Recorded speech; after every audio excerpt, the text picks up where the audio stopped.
What's happening, everybody? Trey here, joined as always by my dad, Sean, and today, at Reactions to the Classics, we are up to another Neil Young review, and we're finishing the road here on our kind of 70s Neil Young road. We went one extra and did Hawks and Doves, which is what we're doing today, courtesy of suggestion from our longtime patron and supporter and friend of the channel and big Neil Young fan, Carl. Thank you, Carl. I had to get that big introduction in, man, because, it's been a very fun journey. The past, we've done it the majority of this year, so it's going to be fun to kind of wrap her up here. Before we get into that, though, if you like this video, be sure to give it a thumbs up and hit that big red subscribe button so you don't miss out on all the videos we upload every single day.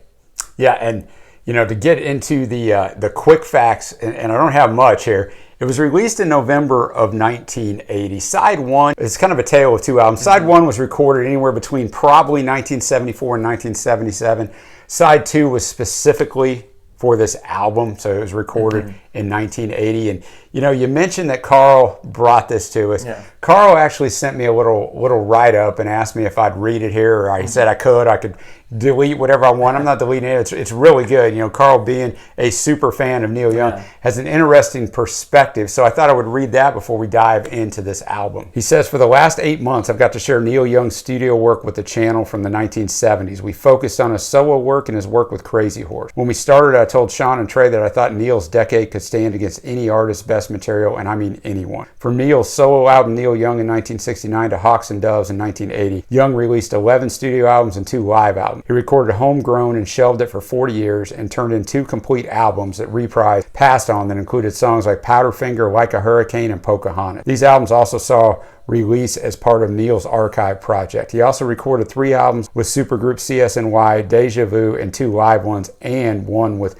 Stephen Stills. The quality and amount of work Neil wrote, recorded, and toured is enough for a complete career. I chose to end our reviews with Hawks and Doves because what follows is the biggest disaster any A-level star has had. Neil signed a big contract with Geffen, released a string of baffling records that any other artist would have shelved. His production was so bad that Geffen Records sued him for delivering material uncharacteristic of Neil Young. If you'd like to continue exploring Neil's discography, I'd suggest you skip to the 90s or when he returned to Reprise Records. Thanks for letting me share this with you all. I've enjoyed it very much. And in fact, this was kind of out of circulation, this album itself, until 2003 when they remastered a bunch of stuff and brought it out on CD. Like everything with Neil, he wrote everything on here. This is a different kind of record too, because the original logged in at right under half hour. I think it's 30 minutes and 3 seconds on Spotify. So that was interesting. Trey, we'll start with a song that's 2 minutes and 10 seconds long. Little Wing, only 2 verses. Not exactly positive what it's about, but it's a good track. And this was one of those that was going to be on Homegrown in 1975. And though it's not as good as Jimi Hendrix's song of the same name, man, it has that characteristic acoustic strumming, harmonica.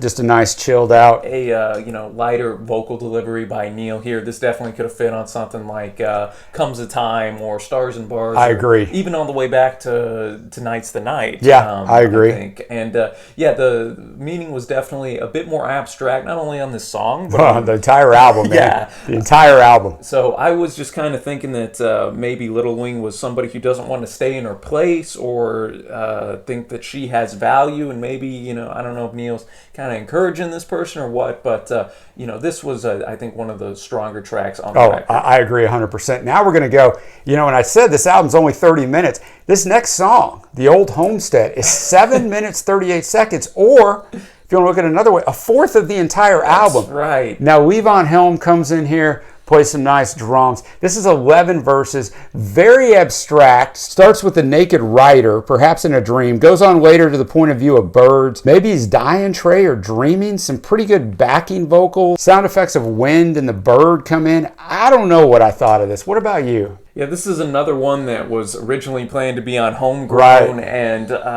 this you have like long Neil tracks like Cortez the Killer, Ambulance Blues. Like these are some of his best tracks, and this one you kind of get excited when you see a longer tune. But this one didn't really hit like that for me. It didn't for me either. But there was still some interesting stuff going on. It was almost like a fever dream in a sense. I was going to say, you're either really high on something, taking a trip, but a fever dream seems perfect. Yeah, because you had the writer, and then you have these like birds that are kind of vulturing. I don't know if they're vultures or if vulturing's even a word, but we're gonna make it one today. And if anybody's seen the movie, I think from 1995, Johnny Depp is in a movie called Dead Man, and it also kind of has a fever dream type thing. It's in black and white. And who does the score for that entire movie? Neil Young. Oh, so there you go. If you've seen the movie, who knows? Should have just thrown. He was way ahead of his time. He knew it needed to be in that movie way before the movie was out. The writer has his cup of change, and though beaten down, manages to survive. Though, quote, up in the sky, they still had his number. A big theme was also in this track was like the moon. I don't know if it kind of symbolizes, does he feel the pull of death coming to him or adventure? I don't know. I thought it was just kind of all right for me, and then that take us to the next tune. Yeah. Let's just keep this theme of very abstract, lost in space.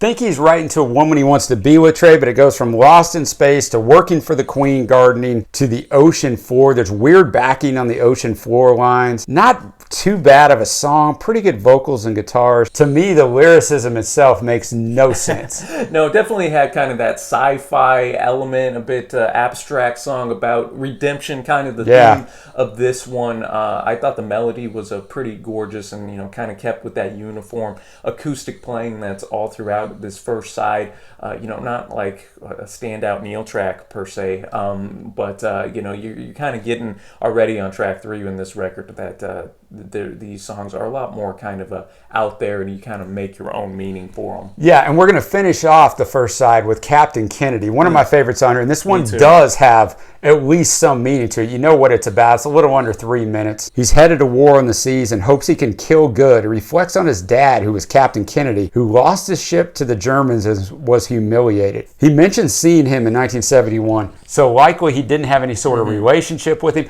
This is acoustic driven and almost haunting, I wrote, so I really did like this one. Yeah, it's kind of an interesting story because the dad, he lost his wooden ship, worked really hard, and then he's able to buy one back. But once he's out on the sea, now his days are going by really, really quickly. Is his son going to make those same mistakes of maybe being, an absent father down the road, or kind of working his whole life for something that's just going to fade away in general anyway? Yeah. Will his son even survive the war? A lot of questions here, but this was, like you said, Dad, one of my favorites on this record. And now we go to the second side, which is definitely country-based. And remember, this one was recorded in 80. These previous songs, as Trey mentioned, what albums they were supposed to be on and stuff, 74 to 77. Now we get into 1980. We open up side 2 with Staying Power. And in this song, he's professing his love for her and proclaiming they have staying power because all they have been through, much more rich instrumentally, kind of a mix of country, as you mentioned, but also a little bit of R&B in there in spots, and at least I could figure out what this song was about. No, yeah, this was heavy on the fiddle, which the fiddle appears a lot. It is here to stay. Honky tonk type piano, which again appears a lot on the second side. So definitely has that country sound. So your mileage is going to vary depending on how much you like Neil's country. And these are all very short songs on the second side too. They're all in the 2-minute range. A little over 2. Yeah, and I like it was an empowering song about sticking with somebody through the tough times. Man, I'm not a huge fan of this type of sound. So the second half was definitely flat for me, but like I said on this, so I won't have to keep repeating, your mileage is going to vary based on, how much you like Neil doing country. And then that's going to take us to Coastline. Seems to be a bit of a continuation of Staying Power. Neil's piano playing is solid, and I feel like I should be, there's a famous place down the road from us in Fort Worth called Billy Bob's. I feel I should be taking my gal there, doing some line dancing to this one. Yeah, apparently they're heading to the coastline to have some fun. The chorus talks about them not backing down from anything. They're going to get up in the morning. So I think just that thing of perseverance, like they're in it for the long haul. And now, Trevor, we're going to go to a song that is 2 minutes and 8 seconds, Union Man. And it's 2 minutes and 8 seconds, too long. It is a bizarre song. It's almost like Neil was lifting a middle finger to the record company. I don't know. He even sings. Be a union man. He even sings in a different voice. If you want to call it singing, he gets into the spoken word thing. After he says he's proud to be a union man, then he says he thinks, quote, live music is better, bumper stickers should be issued. Then they take a vote. Yeah, it's I don't know. I don't know what this is. Well, the fiddle and country vibe was just full on here as well. And yeah, just for the lyrical content, musically, it just didn't work for me. I think this is Neil's worst song up to this point. I think so too. I think we're unanimous on that. But hey, I guess it's only 2 minutes, so yeah, it could be worse, man. And then only 2 tracks left on this second side. We got Coming Apart at Every Nail. Lyric here, the working man's in for a hell of a fight. Ain't that still true, ladies and gentlemen? Again, heavy fiddle work here. And again, this one was just kind of there for me as the second side. Yeah, and it's kind of the times. This came out right before the presidential election in 1980. A lot of economic difficulties, kind of talking about those circumstances. It even talks about the Department of Defense, and basically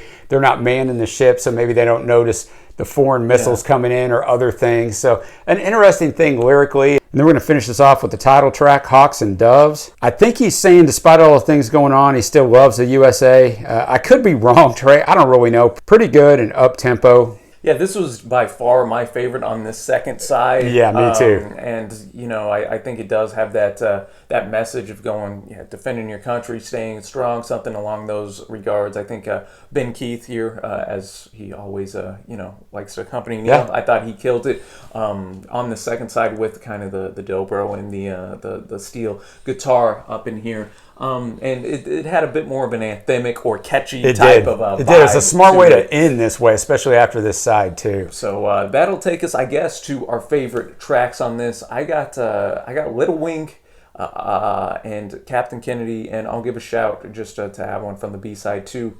Title track, Hawks and Doves.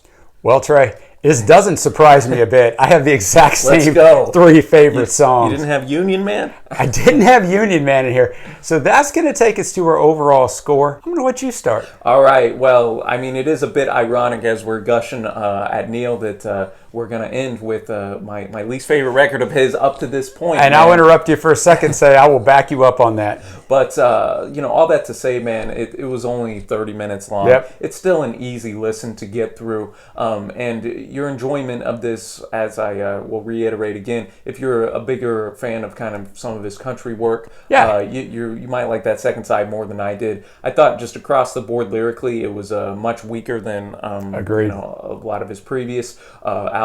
Even like Comes a Time, which isn't like revered as some great record or whatever. I thought that was a lot stronger than this one. So all that to say, man, I'm going to be coming in here with I just think it was an average record for me. So I'm going to be at a 5.25 on this. I don't want to offend any Neil Young fans that love this record, man. Y'all know by now I'm a big Neil fan, which after you wrap up, Dad, we can kind of give our overall thoughts on this run that he's had. So I'll let you go. Agreed. Yeah, so I mean, I don't have a lot more to add. I totally agree with you. I think it being a story of 2 albums too, I don't know how much work Neil put into this album. I really couldn't find a lot on this album where he talked about it in interviews or anything, with the first side being stuff kind of just thrown together from a period of time from years back, and then the second side all being short little songs and Union Man. I'm like, did he have a limited amount of time and thought, you know what, I got to get an album out. I'm just going to go in here and kind of throw this down, because that's what it kind of seems like to me. I'm with you too. It's an average album. I'm going to be at a 5.25 as well. We are going, before we share our overall thoughts, we aren't quite done with Neil, because Carl submitted a top 10 list, one of the favorite series we do here at the channel. Right. We've already filmed it. It's absolutely fantastic. What a difficult task of picking Neil's 10 best songs, but I think Carl did a fantastic job on it. That will be coming up next month in January of 2021, if you're watching this in live time. But as far as the run on Neil, I didn't know a lot about Neil when we popped in this. We had run a couple albums of his after the Gold Rush, and Everybody Knows This Is Nowhere, one of my favorite songs of his. And I really enjoyed those. And then Carl came and said, let's run one a month and get through the 70s. And boy, I have really grown to just love Neil Young. Just fantastic. And I echo the sentiments that I read at the start that Carl said. I mean, this guy's material in the 70s could be put up against anyone. And, doing it by himself is a big deal. Obviously, the Beatles are huge on our channel, and we love the Beatles. But, you know, they had two principal songwriters and then a third commit. This guy's out here doing it by himself, and that's a great very, point. very difficult to do. No, that's a great point, Dad. I think, yeah, what impresses me is just his overall songwriting ability, from the lyricism to his sense of melody. Got a lot of strong melodies in there, to obviously his guitar work, especially with Crazy Horse, and just the variety on his music as well. Great acoustic. Artist, also, of course, a great whenever he wants to get rocking and rolling on you know, something that he has that talent to do that as well. And I even respect the fact he delves into the country. I do too. And he's going to keep it interesting. Yeah, even if you're not like a fan of it, I respect the fact that he doesn't just stay in his own lane. You know, even you have the classics like Harvest and After the Gold Rush, but even some stuff that's a little more under the radar that doesn't get maybe put on his mini list. Yep. You know, like Tonight's the Night. That would be anybody's best record normally. I agree. The album, you know, that we just did last month with Russ Never Sleeps. Oh, man, that album's fantastic. One of the best, you know, live albums that there is out there. For On the sure. Beach is unbelievable, with you know, tunes that you know, really strike a chord and show off his musicianship. So really fun to go through this, man. I agree. And I want to shout out Carl again, and for just introducing us and you know, sparking this lifelong love of Uncle Neil, as we like to call him here at RTTC. Let us know what you think of Hawks and Doves, and also give us a shout on your favorite Neil Young track from this period that we've done, and also your favorite records of him. As you mentioned, Dad, we'll have that top 10 up. And as always, Dad, appreciate all the research. A lot of It's cool been a great backstory. ride, man. Been a great ride. And until next time, y'all, thanks for watching. Happy listening, and we will see you.